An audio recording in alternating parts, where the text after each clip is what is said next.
स्कंद 2 अध्याय 5 श्रीमद सुख सागर ब्रह्मा जी और देवर्षि नारद जी का संवाद सुनना। श्री सुखदेव मुनि जी राजा परीक्षित से बोले, हे राजन, एक बार की बात है कि देवर्षि नारद जी भ्रमण करते हुए अपने पिता ब्रह्मा जी के पास ब्रह्मलोक में पहुंचे और ब्रह्मलोक पहुंचकर देवर्षि नारद जी ने देखा कि ब्रह्मा जी समाधि में बैठे हुए हैं, ध्यान में मग्न है।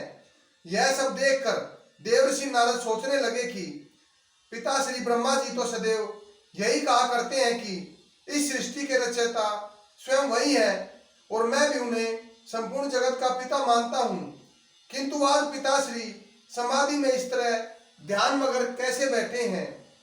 उनको रचने वाला भी कोई ब्रह्मांड पिता है। देवर्षि नारद जी अभी मन ही मन यह सोच रहे थे कि ब्रह्मा जी ने अपनी समाधि खोल अपने आसन पर विराजमान हो गए। देवर्षि नारद जी ने तुरंत ब्रह्मा जी को हाथ जोड़कर प्रणाम किया और बोले, हे पिताश्री, आप समाधि लगाकर किसका ध्यान कर रहे थे? संपूर्ण जगत में आपसे बड़ा और कौन है? देवर्षि नारद जी की बात सुनकर ब्रह्मा जी बोले, नारद, आपने बहुत अच्छी बात पूछी, मैं आपको सब कुछ बताता हूँ, आप ध्यान से सुनो। मैं आदि पुरुष पर ब्रह्म परमेश्वर का ध्यान कर रहा था। उन पर ब्रह्म परमेश्वर की महिमा अपरंपार है। वे पल भर में मेरे जैसे असंख्य प्राणी और ब्रह्मांड की रचना कर सकते हैं। जो भी प्राणी मुझे जगत पिता कहते हैं, यह उनकी भूल है, क्योंकि इस जगत के पालक संहारक करने वाले एकमात्र परब्रह्म परमेश्वर हैं। उन्हीं पर ब्रह्म परमेश्वर की कृपा से इस संपूर्ण सृष्टि को मैं रचता हूँ। परब्रह्म परमेश्वर की नाभि से कमल का फूल उत्पन्न हुआ और उससे मैं उत्पन्न हुआ। फिर मेरे मन में यह विचार आया कि यह फूल कहाँ से उत्पन्न हुआ, यह सब पता करना चाहिए।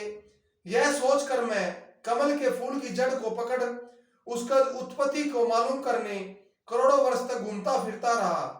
जब मैं कुछ न जान सका और घूम घूम कर थक गया, तो प्रभु ने मुझे ध्यान में बताया कि तुझे और इस फूल को उत्पन्न करने वाला मैं हूँ।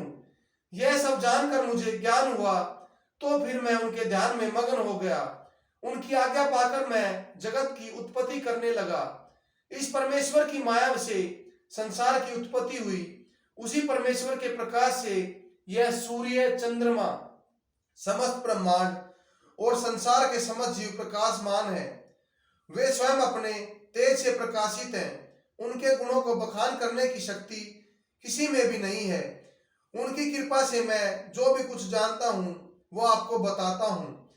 जब मैं कमल पुष्प से उत्पन्न हुआ, उसके पश्चात मुझे इस सृष्टि को रचने की आज्ञा मिली, परंतु मुझ में सृष्टि उत्पन्न करने की शक्ति नहीं आई। तो मैंने परमेश्वर से विनती की। परमेश्वर ने अपनी माया से सत्य, रज और तम 3 गुण उत्पन्न किए और मेरी बुद्धि में अपनी ज्योति का प्रकाश किया। मैंने आकाश, वायु, जल, पृथ्वी, अग्नि, इन 5 तत्वों को उत्पत्ति करके सृष्टि की रचना कर उस कमल की पृथ्वी बनाई। लेकिन पृथ्वी पानी पर स्थिर न होकर इधर उधर डगमगाती रही। यह सब देव मैंने पृथ्वी को शीतल करने के लिए प्रभु श्री नारायण जी से विनती की, तो उन्होंने तुरंत ही अपने विराट स्वरूप से पृथ्वी का हिलना डुलना बंद कर उसे स्थिर कर दिया। वेद में लिखा है कि विराट स्वरूप परमेश्वर के असंख्य सिर, असंख्य हाथ, असंख्य पैर, असंख्य आंख और असंख्य कान तथा असंख्य इंद्रियां भी हैं।